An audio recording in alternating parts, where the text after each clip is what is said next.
Coco, congratulations on the win. Obviously, there was a lot of anticipation around your match with Emma. How did it feel to actually play it? Yeah, I know a lot of people are looking forward to that matchup, and I'm glad we got the prime spot, and I hope we delivered to everyone's entertainment. Any questions, Chris? Chris Clary, New York Times. Do you feel like you delivered personally tonight? How was your impression of your performance? Yeah, it was definitely. I think it was a tough match for me.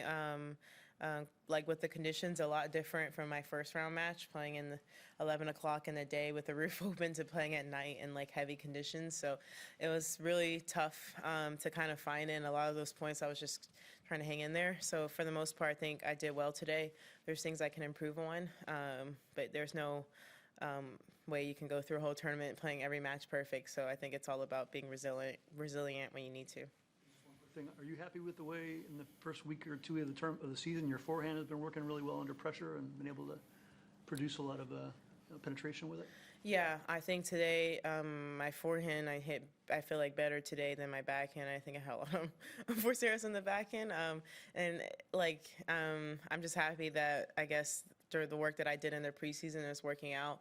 I know it's one of the things that I needed to work on, and I feel like it's improving every match and every week. And I hope in the next ones it continues like it was today and in the previous match. Coco, in terms of, we've been talking about, the net game and things like that, a little bit less of that. Today, how much of that was tactical and how much of that was just situational for you? I think for me it was more situational. I think going into the match, I obviously want to get into the net when I can, but with the slower conditions, I think it was tough for me to actually set up good approach shots where I felt comfortable going into the net.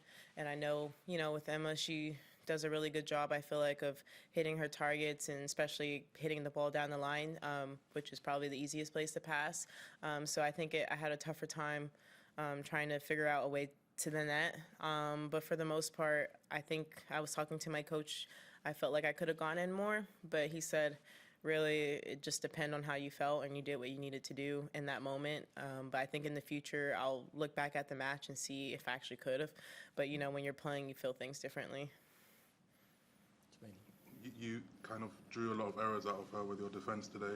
I'm curious, like, obviously everyone loves to hit winners, but like when you get an extra ball back and you see like a player, miss because of your defense, do you enjoy that? Honestly, not as much, really.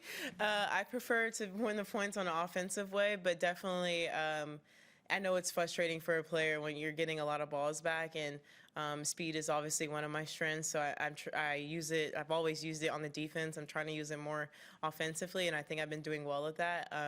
But yeah, I mean, it definitely helps in like the tiebreaker. I think most of the points I won in the tiebreaker was because of my defense. But honestly, when you win the point, like you won the point, but it's not as satisfying as a winner or like a forced error or something like that. I guess just to follow on from that, Coco, in terms of, I guess it's a maturity thing, right, as well. It felt like very mature in terms of the way you closed out that second set after having to save a couple of set points. But in terms of being able to, get through those couple of challenges, you're obviously eyeing off that sort of breakthrough slam here. Do you feel like that's sort of coming together really nicely? Yeah, I think it was for me being mature, not when to freak out. I think I did a good job not freaking out on my serve. After I got broken, I needed to hold at 4-5, and I honestly, on one of those set points, she definitely probably had the ball in her racket with the drop shot. So I got a little bit lucky there, but for the most part, I think I stayed calm when I needed to and made the serve when I needed to and held when I needed to, and I think that definitely comes with maturity. I feel like in the past I would have freaked out in that moment, but I was reminding myself, like, it's the second set, you're up a set, she needs to win this set to stay in the match, and the level that you're playing in the third set, you have a really good chance of winning. So I think I was just trying to focus on the point in front of me and not look too far in the future.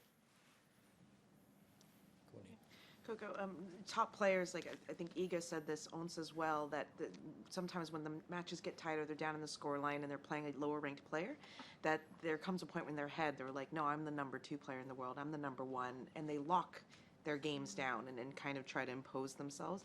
I'm curious for you, you don't take bad losses. I mean, you kind of haven't for a long time. Do you have that level of confidence yet to kind of think that way in your mind when you play somebody that, no, I am the number 7 player in the world. I'm one of the best. Like, you're not winning this today. For me, it's like a similar mindset, but not so much on the ranking. I feel like it's, for me, I know how much work I've put in, and I'm not looking at everybody's training sessions, so I don't know if it's if I'm working harder or not. But I feel like I've put in 100% effort at work every day the last couple months, and so when I go into the match, I tell myself, you put in a lot of work, you gave everything, and I guess for me, my grandfather always says usually the hardest working team, well, he's a baseball coach, he would say the hardest working team usually wins.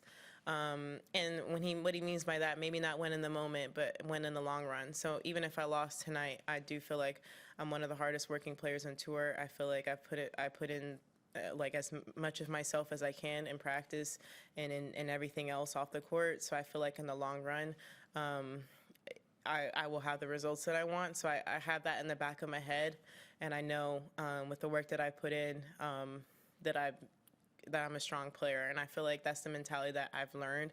When you feel like you're the hardest working person, then when the moments get close, that all that hard work will come out. Chris? Yeah, Coco, I mean, you became a public figure very young. Emma did as well, in a big hurry. Do you feel you can relate to her a little bit in that regard? And do you feel you guys could create some sort of connection on tour through the years as you guys grow up together on the tour? Yeah, I definitely feel for her. I guess I can kind of relate. I mean, I feel like she experienced it on a much bigger level than I did. But coming in on tour young, and especially, it's a different life from juniors and from playing, smaller events to, all of a sudden people knowing your name, people expecting you to win all the time. And I think for me, it's last year was my first full year on tour, and I think last year was her first full year, I think, as well. So I think it's something that people need to remember and be reminded of. And yes, I think fans are eager to see a new face of the game, but I think it's also a reminder that even if we didn't play tennis, we were just normal, like teenagers living our life. If we made a mistake, people would say, oh, you're just 20, you're just 18 years old, like, you can bounce back. And I think people need to kind of relate that into tennis as well. And I think tennis is one of those sports that you're so used to having, especially in the women's game, used to having young stars, so everybody's expecting everyone to be at the top of their game. But I said this in a previous press conference, if you look at the top 10, everyone is at least 22, but I think besides Iga, she's 21. So everyone else is at least 22, and I would say that's probably prime for most athletes is that age. And I think people need to remember that and put that in perspective. Courtney? Coco, just looking ahead, you could play Zheng Xinwen, and I'm just curious, if you do play her, what do you make of her, as she's another young teenage rising star making a big splash as well, and how much have you seen of her, and what do you think of her game? Yeah, I think she does an incredible baseliner. I think she does really well being aggressive, and I think it's going to be a challenge for me. And it's going to probably be similar today, where I have to get in those corners and play some defense. But also I think my offensive game would be the most important to me if I do play her, just because I feel like she's going to take the first strike when she can. So I feel like I need to do the same as well. Okay, a couple more, Tamani and then Chris. Just on Emma again, was there anything about her game that, I guess, surprised you or impressed you the most? I wouldn't say anything surprised me, because I feel like I've watched enough of her play, so I knew how she was going to come out. I definitely was impressed. I wouldn't say impressed, but I knew she's a Grand Slam champion, so I knew she had it in her, but she raised her level a lot towards the end of the second set. And I think, it takes a lot of resilience, I feel like, to do that, especially in the big stages and the big matches, and when you're down a break and down a set in a break, it's easy to throw in a towel, and I think she did a good job of raising her level when she needed to. And I just, honestly, tiebreakers can go either way, and it went my way tonight. Coco, to your point about age and sort of how society looks at it, do you ever have points in tournaments or matches, maybe tonight, when you look around and go, I'm 18 years old and this place is full to watch me play tennis? And do you ever have those kind of thoughts at the stage of your career? Yeah, for me, it's all about finding the balance. I feel like I've been on the opposite spectrum, where I forget my age and I almost put too much pressure on myself and wanting things now. And I think now I've taken a step back and because I felt like I didn't want to ever use my age as an excuse of losing or an excuse of why I'm not accomplishing things, but I think it was putting it too much pressure on myself. So I feel like now I'm taking a step back, not really looking at my age, saying I'm young and, you know, I have time, because I don't ever want to feel too comfortable, because I'm just a believer you never know what can happen in the future. But it's also a balance of just accepting that you're age and you're going to make mistakes, and accepting that you're learning. So I think I appreciate tonight more at 18 than I did when I beat Naomi at 15 or 16 here at a same night session match, 7 p.m. prime spot on Labor. And I appreciate, even though that was probably a bigger win for me, I appreciate it tonight more, because I feel like I'm not in that mindset of like I'm supposed to win and I'm supposed to do this and supposed to do that. I'm more just appreciating it match by match. And I think that just goes from learning. And I think Emma probably feels the same way, at least what I've gotten from listening to her press conferences as well. Okay, thank you. Thanks, Coco. Thanks.